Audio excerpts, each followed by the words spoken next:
Om Namo Bhagavate Vasudevaya. Om Namo Bhagavate Vasudevaya. Om Namo Om Bhagavate Namo Bhagavate Vasudevaya. Vasudevaya. Om Namo Bhagavate Vasudevaya. Om Namo Bhagavate Vasudevaya. Om Om Namo Namo Bhagavate Bhagavate Vasudevaya. Vasudevaya. Narayanam Namaskrityam Narayanam Namaskrityam Naram Chaiva Narottamam Dhananjaya Narottamam Devim Saraswati Vyasam Devim Saraswati Vyasam Tato Jayamudiraye Tato Jayamudiraye Ashtaprayeshu Bhadreshu Ashtapshayeshu Bhadreshu Nityam Bhagavata Sevaya Nityam Bhagavate Sevaya Bhagavate Uttama Sloke Bhagavate Uttama Uttama Sloke Shloke Bhaktin Bhavatir Naistiti Bhaktir Bhaktin Bhavati Bhavate Naistaki Krishnaya Vasudevaya Krishnaya Vasudevaya Vasudevaya Devagi Nandanaya Cha Devaki Nandanaya Cha Nandagopa Kumaraya Gopakumar Raya Govindaya Namo Namaha. Govindaya Namo Maha. Namaha. Om Tassat. Hare Krishna. Once again, welcome all the devotees for the morning Japa session. So now we are doing the Śrīmad-Bhāgavatam discussion. Today we are going to discuss about Canto 1, Chapter 18, text number 27. 1:18:27. Please repeat behind me. Viprakīrṇa-jaṭācchannaṁ Viprakīrṇa-jaṭācchannaṁ rauraveṇājinena rauraveṇājinena cha viśuṣyat-tālur udakaṁ viśuṣyat-tālur udakaṁ tathā-bhūtam ayācate tathā-bhūtam tathā-bhūtam ayācate. ayācate viprakīrṇa-jaṭācchannaṁ viprakīrṇa-jaṭācchannaṁ rauraveṇājinena rauraveṇājinena cha viśuṣyat-tālur udakaṁ viśuṣyat-tālur udakaṁ tathā-bhūtam ayācata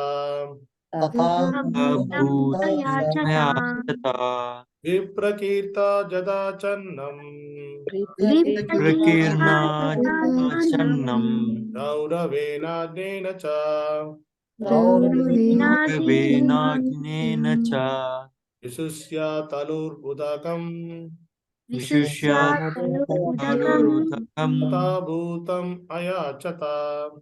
tathā-bhūtam ayācata. Word by word meaning, please repeat behind me. Viprakīrṇa, Viprakīrṇa, all scattered. All scattered. Jaṭācchannaṁ, Jaṭācchannaṁ. covering with compressed long hair. Covering with long compressed hair. long hair. Rauraveṇa, Rauraveṇa, by the skin of a stag. By the skin of a stag. Ajnena, Ajnena, Ajnena. by the skin. by the skin. Cha, Cha, also. Also. Viśuṣyat, Viśuṣyat. dried up. Dried up. Taluha, Taluha. palate. Palate. Udakaṁ, Udakaṁ. water. Water. Tathā-bhūtam, Tathā-bhūtam. tathā-bhūtam. that state. In the Say, Ayācata, Ayācata. ayācata. asked for. Asked for. Translation and purport by Divangri Sabhaya Charnavan A.C. Bhaktivedanta Swami Srila Prabhupada. Translation, please repeat behind me. The sage The sage The in sage meditation in a meditation was covered by the by by the skin of a stag skin of stag. and long And long long compressed hair was compressed hair scattered all over him. scattered all over him. The king, The king king whose palate was whose palate was dry from thirst, dry from asked him for water. asked him for water. Purport. The king, being thirsty, asked a sage for water. That such a great devotee and king asked for water from a sage observed in trance was certainly providential. Otherwise, there was no chance of such a unique happening. Mahārāja Parīkṣit was thus placed in an awkward position so that gradually Śrīmad-Bhāgavatam could be revealed. Om Dasa. Okay.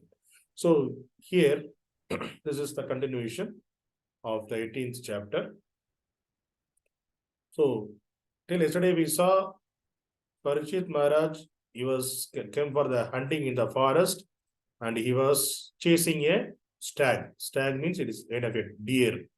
It will be a big size and it will be the horn of the deer will be somewhat critical, it will be big, it will be big. That is, it's kind of a deer that we'll call it as stag.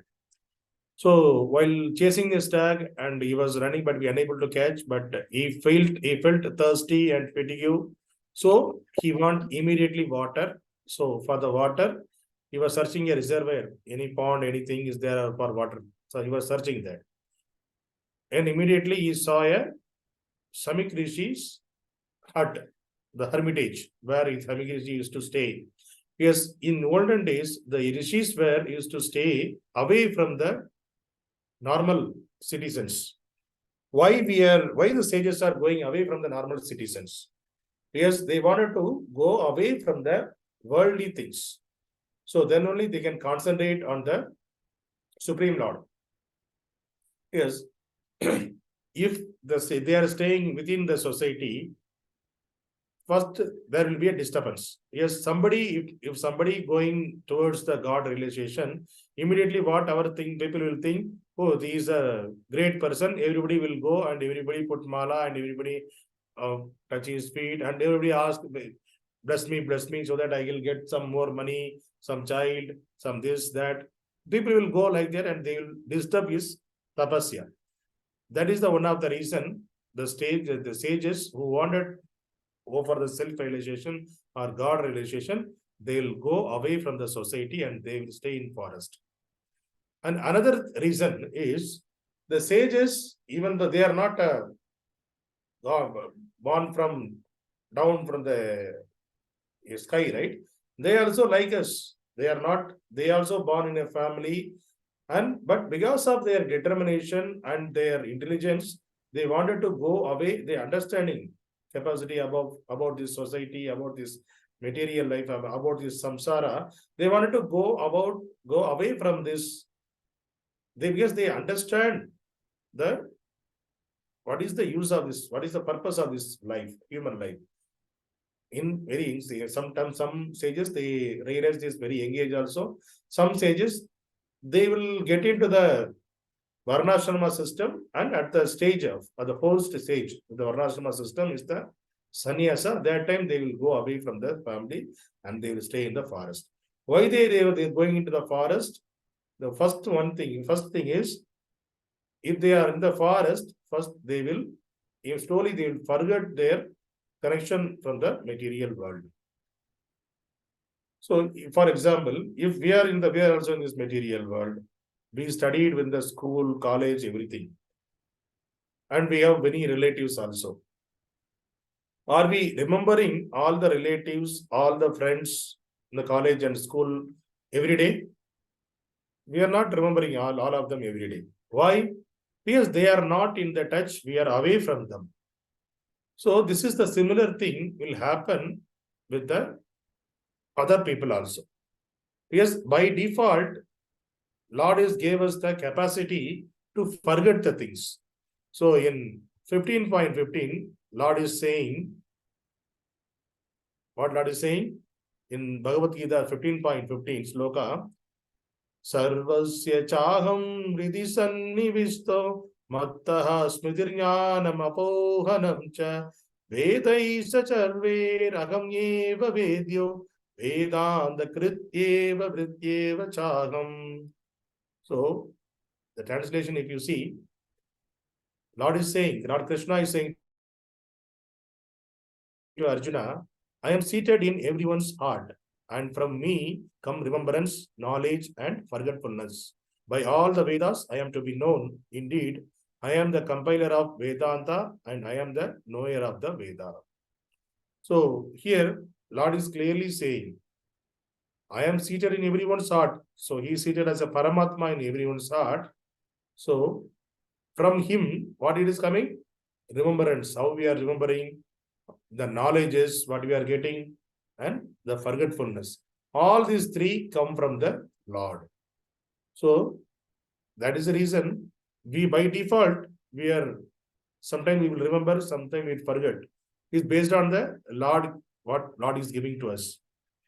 And also, where we are concentrating more, there we will get the remembrance always. That remembrance will be there always. So all the sages, why they are going to forest, they wanted to connect with the Lord, only with the Lord, and they want to forget the material people, material things, everything they want to forget. That is the reason, bare minimum, whatever they want, the sages with that only two pair of clothes they will take, and they will go to the forest. And in the forest also, forest is not like our city life, right? Okay, if I'm going somewhere, at least I will beg, I will have something. Somebody will give food.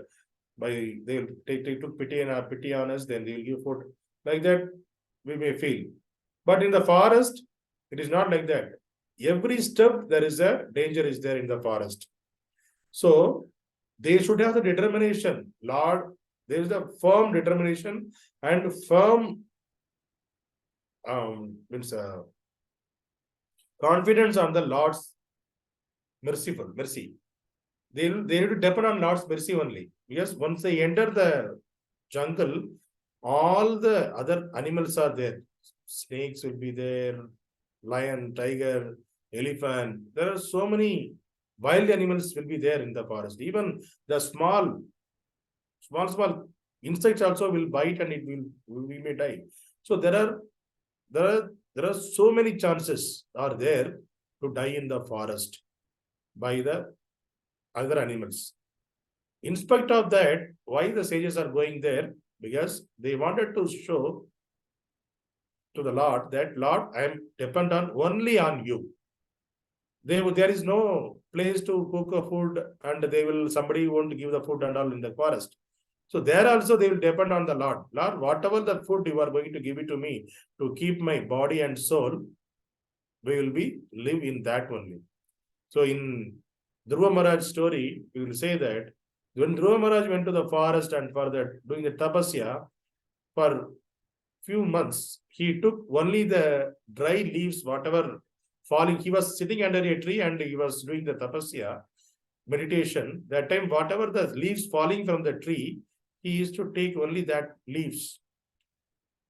And whatever the water flowing near to the place, like in the river, he used to drink that water, that's all. For 1 or 2 months, he did that. So that is the way the sages who are going out of this material life, they will be there in the forest, depend on only the Lord. For they won't fear about the life, and they won't fear about their needs, basic needs. And they won't shave, they won't remove their hairs also. So that's what here it is. In the sloka, it is mentioned, the sages, he has a long, compressed hair. So we will call it as jada, right? That the people, they are not used to keep the comb or put the water. Keep the comb and put the oil and all. If they are not putting, then the hairs will be compressed and it will be like a big stick, kind of. So the stages is explaining in the Bhagavatam, it is explaining that he has the long compressed hair. It was scattered around all over him. So all over his body, the full hairs are there.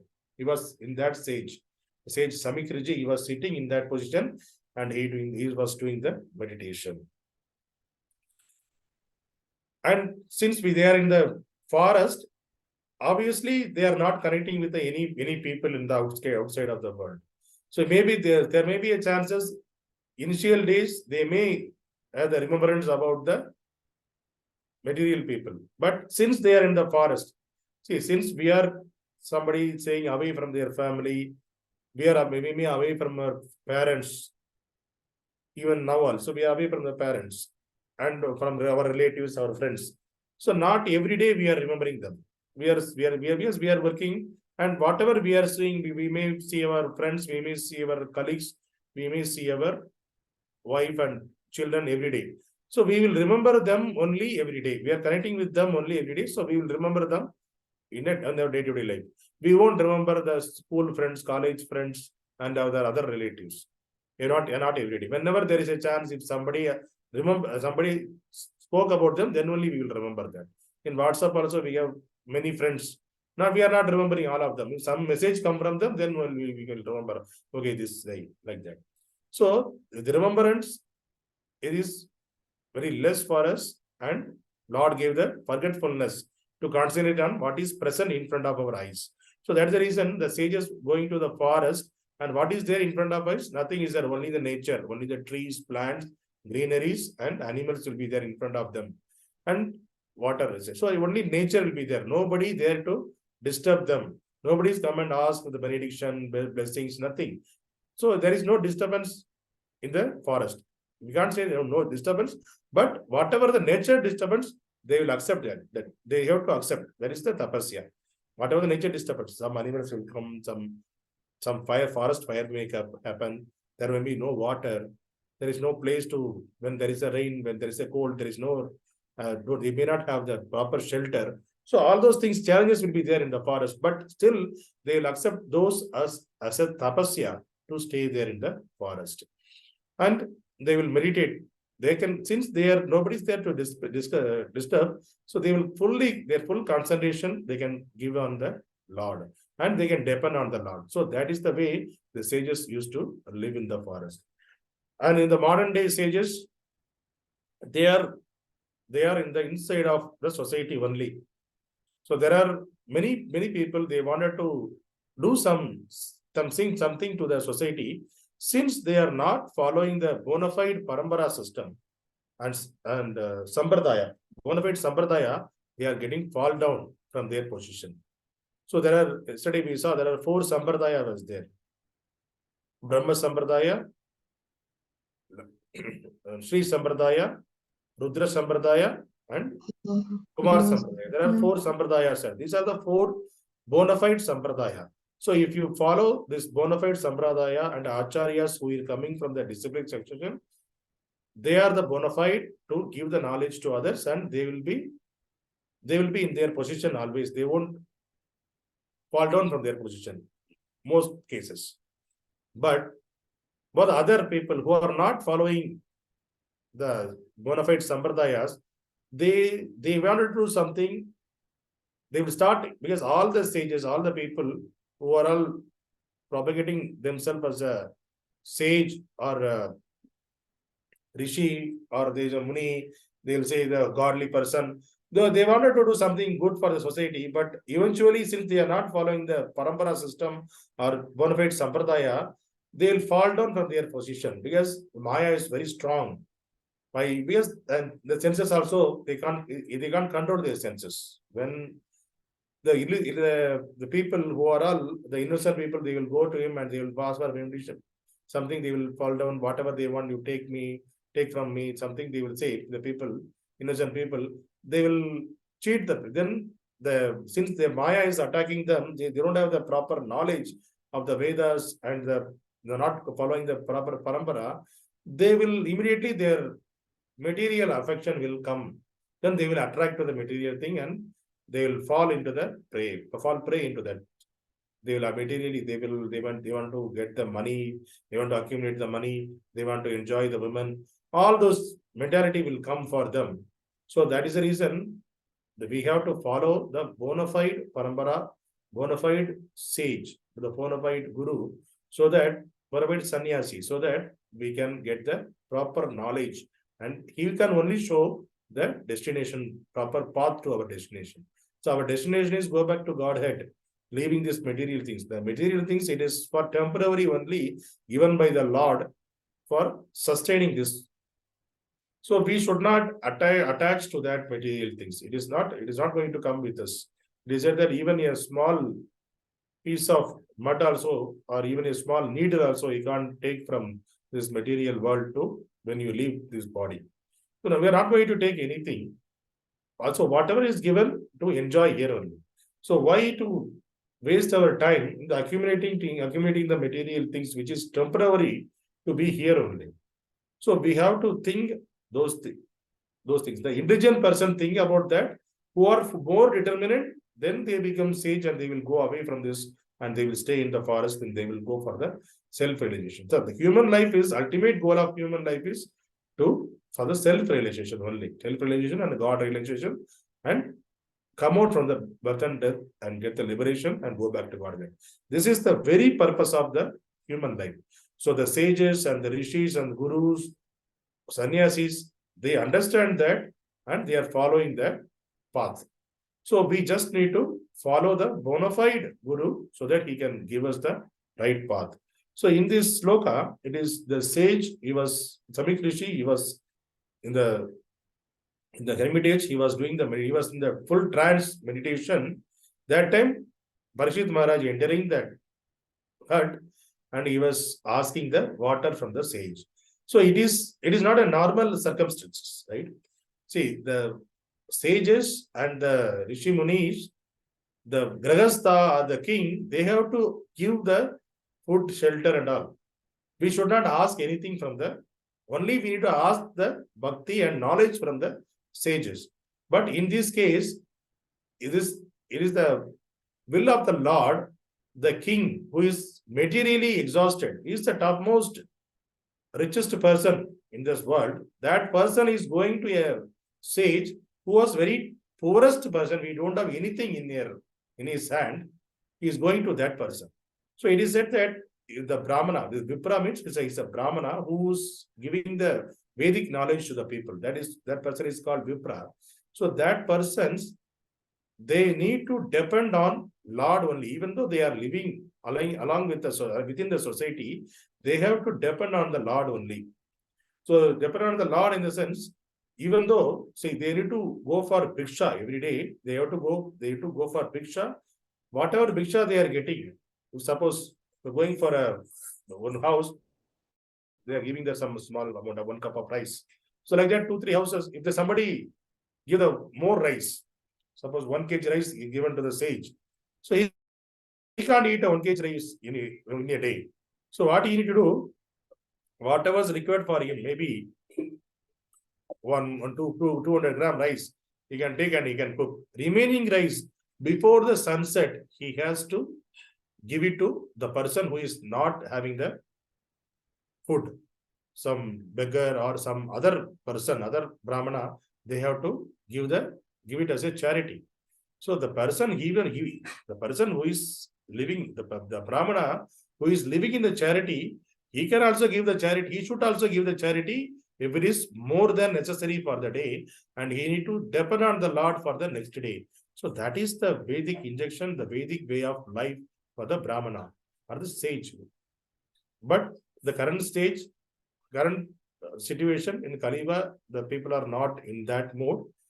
But the real sage and the real guru, real sannyasi, even though they are living within us, within the society, their only aim to give the knowledge to the others.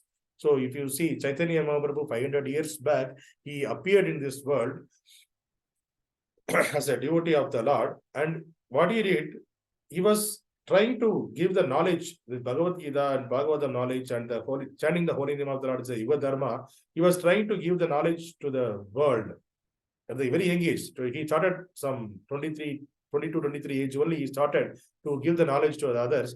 But since he was a Grahastha, he got married. So that times the people are not ready to accept, okay, what he is saying, why you want to follow like that.